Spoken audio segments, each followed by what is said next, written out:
Hello, and welcome back to the Calorie Deficit University podcast. And today's episode is actually very, very interesting, something I'm very excited about. So, we're going to dive right into it: how to change your mind, cognitive distortions that can prevent fat loss. Did you know that your mind is really powerful and can either set you up for success or lead you to a pasture of failure? Yeah, I said it. It sucks. But your mind can also be the thing that saves you. It can also be the thing that unlocks your power, your motivation, your potential, and gets you across the finish line to success long term. So everyone is predisposed to a worldview. Everyone's predisposed to outlooks that we see in the world around us. And it's really important to understand this, that you are not special. You are not exempt from cognitive distortions and predispositions as such. We all have them. Okay, we all have belief systems, we all have quirks, we all have areas where we should be challenged. Most of us are not perfect, all of us, okay? We all have areas where we need to grow and improve and change. So let's walk through it a little bit. When it comes to patterns of thinking or belief systems, specifically, there are many that tend to hold people back from achieving their weight loss long term. Tendencies, specifically leaning into ideas or beliefs that are inaccurate or not true. The idea, like the self-limiting beliefs of like, I can't lose weight, or something's wrong with me, or calorie deficit doesn't actually work. I need to do the carnivore diet or keto. Believing systematic approaches to things, whether it's internal or external, that just isn't factually true. You aren't broken. You can lose weight. A calorie deficit does work. It's not the food or the diet that makes you lose the weight. Actually basing your beliefs and worldview in fact and in evidence instead of your cognitive dissociative beliefs. And the reason I say facts and evidence is because there is research, there is science, and a lot of us can get caught up in our own cognitive dissonance, and that can bring us away from reality, from truth. So why is this really important? This is really important because it has a great potential to inflict psychological harm. Okay? The idea that well, I think I'm in a calorie deficit. I think I know I am, or I'm tracking my food, or I'm going to the gym, or I'm doing all of these things, but yet I'm not losing weight. So, it must be the calorie deficit that's wrong. That is an infliction of psychological harm instead of living in reality, instead of reflecting on your belief system of being like, oh, actually, I know the science, I know the truth.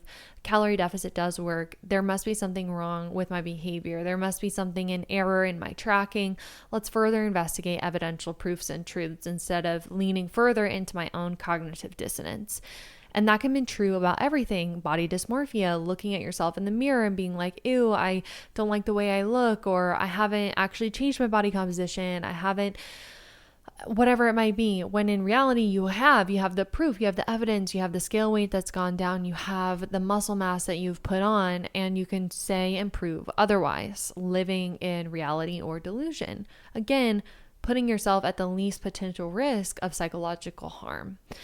I think it's really important to start out from a place of admitting the fact that you have false beliefs and disordered thoughts, or distorted thoughts, is the best place to start. It can be scary and terrifying, but at the end of the day, what that is humility. Recognizing and identifying that you don't know everything, and most likely you are the thing that is getting in your own way, and you are your own worst enemy. That doesn't have to be the truth, though. That doesn't have to stay the reality. You can improve with self-actualization. You can improve with reflection and self-awareness and accountability and responsibility. Those are all skills. That's why people journal. That's why people go to therapy. That's why people have accountability partners and friends who are blunt and real with you. That's how you become better. That's how you grow as a person. But doing so, that's why people get a coach. Doing so within the context of food, weight loss, fitness, health, nutrition can be a little bit harder. Identifying that if you're not in the place that you want to be, most likely you have a cognitive distortion that is keeping you from achieving that goal. Whether it's a limiting belief about yourself, or negative self-talk, mindset, or truly living in a delusion, truly not living in reality. I see this happen a lot with people who are very overweight, have a lot of weight to lose, and they're like, but I'm not eating that much. I feel like I don't deserve the reality of the amount of weight that I have right now because I feel like I'm not eating that much. But then when we accurately track, we actually take accountability, we look into the nitty-gritty of what they are eating on a consistent day in and day out basis, there's extreme excess calories going on and usually large sedentary lifestyle. And again, that's not mean, it's not negative. It's just choosing to live in reality so you can actually hold and grounded facts to have different outcomes, to be in the driver's seat, to control what is actually going on in your life instead of feeling well out of control, instead of feeling helpless to your own cognitive disorders or dysfunction. So what you can do, and this is what happens in therapy for a lot of people with cognitive behavioral therapy, is cognitive reshaping or restructuring. I talked about this on the podcast before. Destroying, eliminating, talking through with yourself these limiting beliefs of, I can't get up early in the morning, I'm a failure, I can't go to the gym, I can't change this about myself, and changing that rhetoric, reshaping, cognitively reshaping, restructuring your belief system, how you talk to yourself, what you lean into, and what you make to be your reality of, I am capable, I am strong, I am intelligent, I can make positive change, I can get up in the morning, I can do hard things. It might all suck, but I certainly can do it. And reshaping, restructuring the place where action begins in the cognitive space so that it can come to the forefront and be in reality. This cognitive reshaping helps to modify your behavior and reset core belief systems. One of the best ways to actually achieve something or believe a truth that you want to believe about yourself, maybe the belief system is like, I am capable of hard things, is by having proofs and evidences as such. So while yes, it may be hard to start from zero, not going to the gym to going to the gym or doing a specific routine, being more disciplined about your food, taking that gritty, uncomfortable, imperfect action to try and achieve those things will give you the evidence and outcome to reassure yourself cognitively that core belief systems can change. You can become a disciplined person. You can be more motivated. You can achieve something even when you don't want to push yourself to get out of your comfort zone to achieve something more. More positive and productive thoughts will rewire and restructure your foundational core belief systems. That's when you see people have these radical changes in their life, how they lose all this weight, they become a totally different person. I would guarantee that that person is largely rewriting and rewiring their core belief systems, which are largely formed and set in adolescence. Is it hard to change them when you're an adult? Yes. Can you change it though? Absolutely. You can do it by yourself. It's hard, but I would also recommend pursuing avenues of therapy as well, because that is, of course, going to help you and be beneficial to you for sure. So let's talk about a few of the different types of cognitive distortions that could be going on. One that is quite popular is polarization of thought. So it's where a person creates acute thoughts surrounding polar opposite groups and ignores median steps with unrealistic proportions. So thinking in extremes, leading into extremes. So an example of this would be, I'm never going to lose weight because I am broken and my metabolism is broken.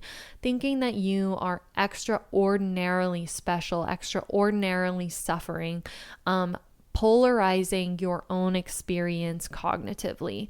It's a very common thing. And this is where I think a lot of people lean into like, don't be a victim, like don't have this victim mentality. What's actually going on for that person is they have polarization of their cognitive distortions, where their suffering is real, their pain is real, they are a victim, but their core worldview, their core thought, their core reality has been grown in such a way that their reaction to their environment is to lean into the extreme as comfort. Okay, instead of addressing the pain of the reality of the thing that actually has to change to feel better, to get out of the suffering, right? You believe that your metabolism is broken because you can't lose weight, when reality, the pain that you need to address is the action and change to achieve the weight loss. Okay. Another type of cognitive distortion is called selective filtration.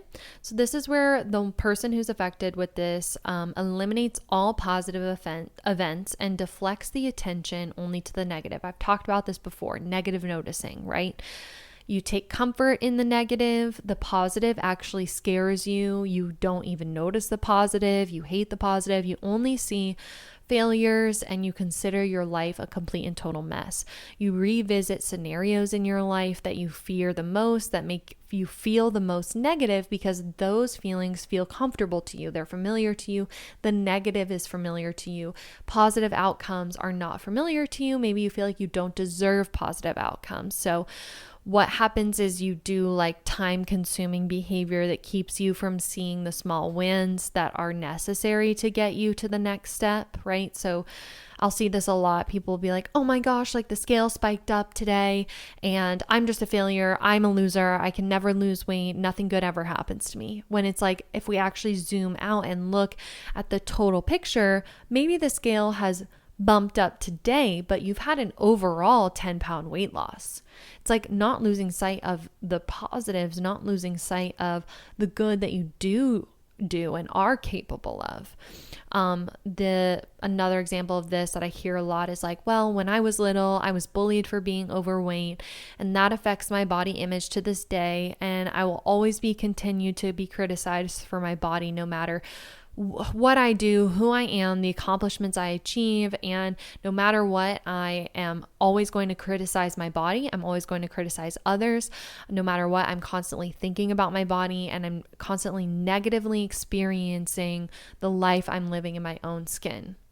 That will absolutely cognitively wreck you and keep you from achieving anything you want to achieve long term, because all you live in is the negative. Why would you ever be encouraged to step into positive action or positive change? Because your brain doesn't even know who that is. Your brain doesn't even recognize what that is. So getting a journal, writing down positive things about yourself, reinforcing good things that you do, your capabilities, what you're proud about yourself, and actually encouraging yourself instead of constantly tearing yourself down over and over and over again is the way to go in that. Another example of this would be overgeneralization. So you have one negative instance that becomes your like baseline for normality, for existence. So and you believe that will become the normal ending, the normal expectation for all other situations. You think something bad is going to happen to you every time, over and over and over again, and therefore you result in feeling and believing that you have no agency over any outcome in your life. I've never been able to lose weight, so why would I be able to do it now? No hope. I've never been able to maintain a routine in the gym. I've never been able to eat whole foods. And you have these core fundamental limiting beliefs that are rooted in the negative outcomes that you've had previously. And you get stuck in that self-sabotage over and over and over again because you believe that you have no agency over your life or the decisions that you're making. Very common. I struggle with this one the most. I've had a lot of bad, fucked up things happen to me. And so it's hard to not expect only other bad things to happen to me, but I'm rewriting that story and reworking that in my brain with positive reinforcement and reminding myself of the positive reality that I do live in, the positive aspects of the reality that I live in. Another example of this is a demand and perfectionism. You have inflexibility and strict ideas of how like other people are and how things ought to be or should be. Like you think that you are the Lord, the judge, the jury, and the executioner.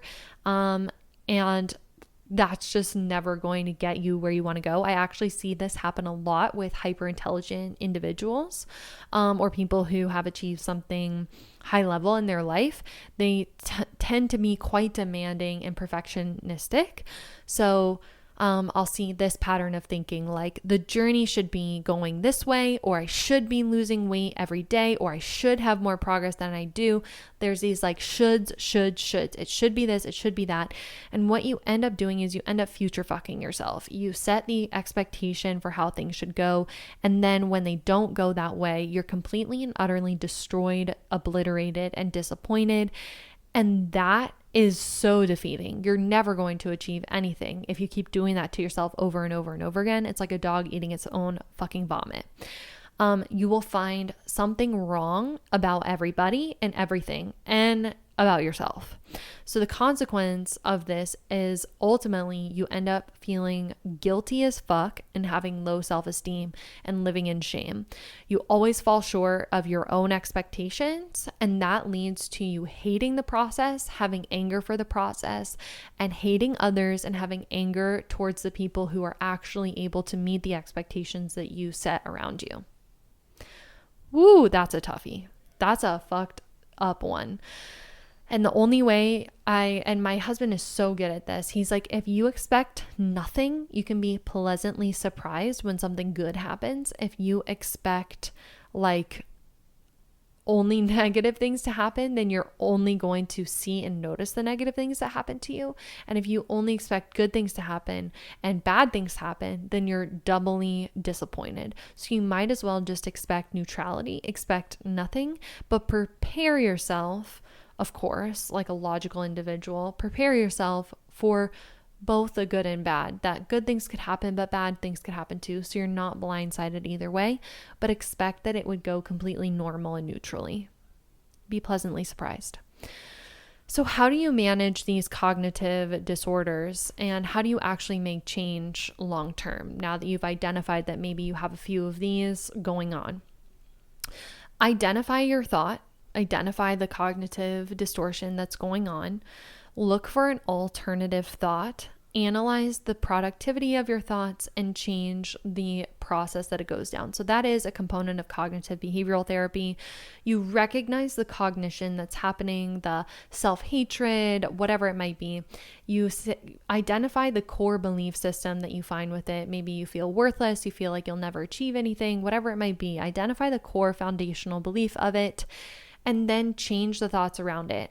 If the core foundational belief is, I hate my body and I'm never going to achieve anything, the flip side of that core foundational belief is, I love my body and I'm capable of achieving anything.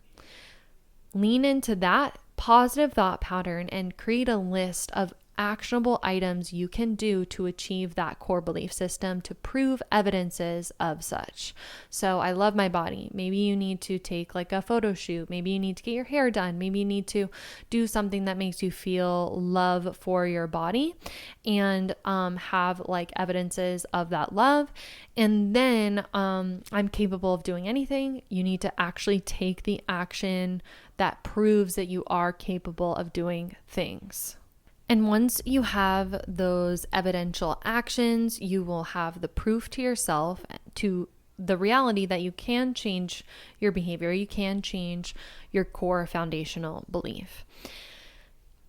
Understanding that your cognitive distortions are just habits of thinking patterns that generally were set when you're very, very young in response to negative events. So don't feel shame about these cognitive distortions, but understand that this was your inner child, this was your small little self responding to negative feelings, negative events, negative interactions as a child to try and fix and prevent and protect you so that you wouldn't experience those negative things. So having a little bit of self-compassion, also thanking yourself for attempting to protect yourself from a negative reality is a great place to start. And that you can just change the pattern, change the habit of the pattern to change the overall outcome of the thoughts. This is the process of cognitive restructuring.